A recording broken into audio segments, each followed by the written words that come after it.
If by a miracle this ends up untrending, or in the more likely case you missed part 1, here's a quick recap. Found this series at the store one day and was fascinated by the cover. I then watched the first episode. Our main character's name is Tulip, an amateur game designer with hopes of spending her winter recess at a game designer camp in Oshkosh. However, due to her parents' recent divorce, neither parent is able to take her, and she goes on foot.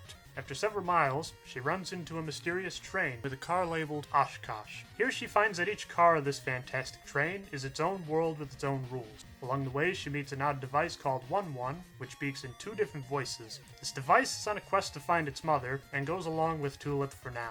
In removing one of her gloves, she sees that her hand is labeled 115, but just then, the train comes to a stop. She witnesses one of the passengers gets disintegrated and tries to get off. However, she is quickly back on after some, I call them roach dogs, force her to flee. The episode ends with a plan of finding the conductor. I hope that wasn't too quick, but that does actually go into my first talking point of the episode. While the first was slow, taking its time to develop its characters and setting, this one felt a lot faster. We start off with Tulip and 1-1 going through several different cars in order to find the conductor. In transit, Tulip looks at her hand to see the number has gone down to 114.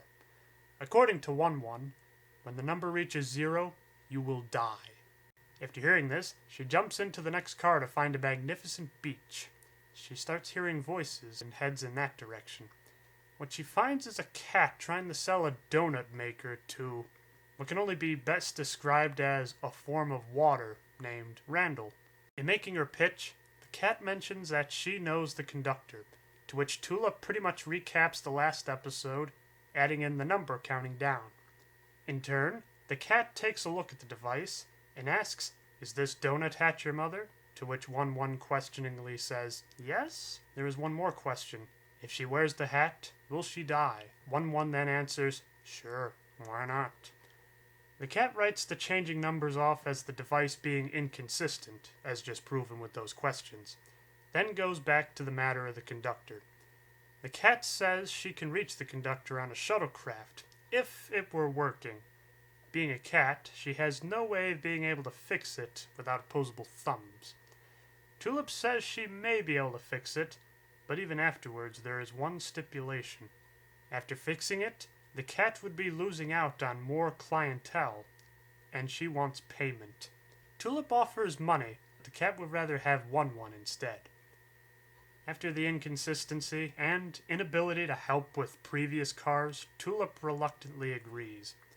Through 1-1's curiosity, we get a little backstory on Tulip. Her name comes from complications. When she was born, she had a breathing condition, which she bounced back from like a perennial flower.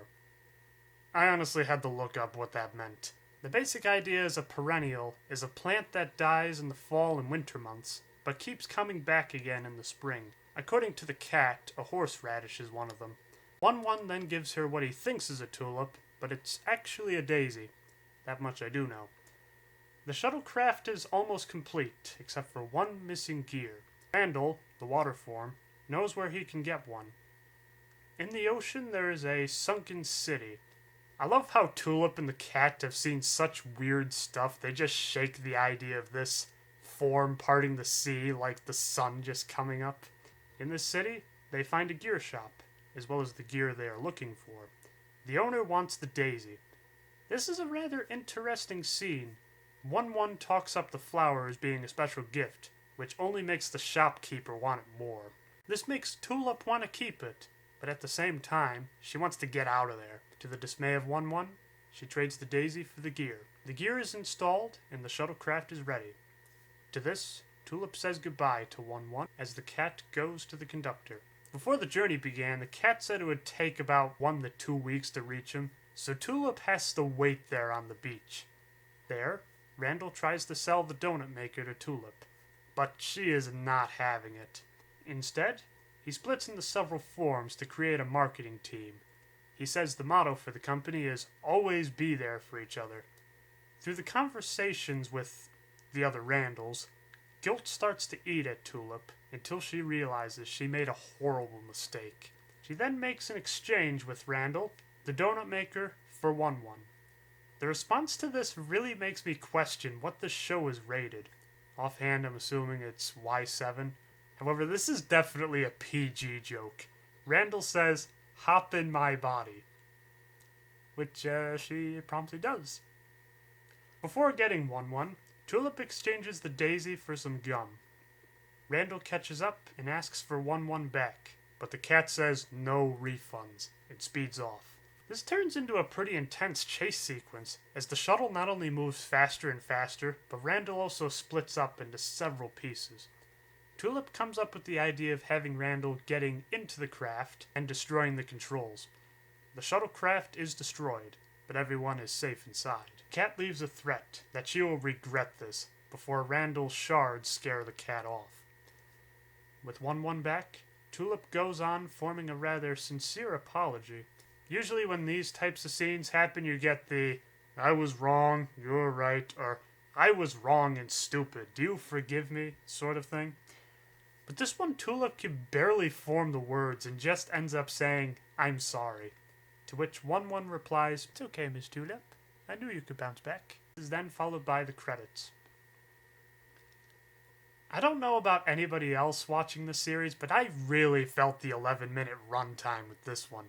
I didn't want it to end. I was just getting really invested in the scenes, the characters, everything.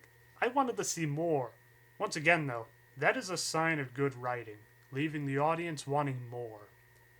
Before ending, there's one last thing I want to cover. The 11-minute runtime. I wonder how this would have played on television. Would only one intro and one set of credits play after 2 episodes? Or do these episodes just play one at a time? If that's the case, would they play in chronological order? Or would a random episode play, and then another random episode play?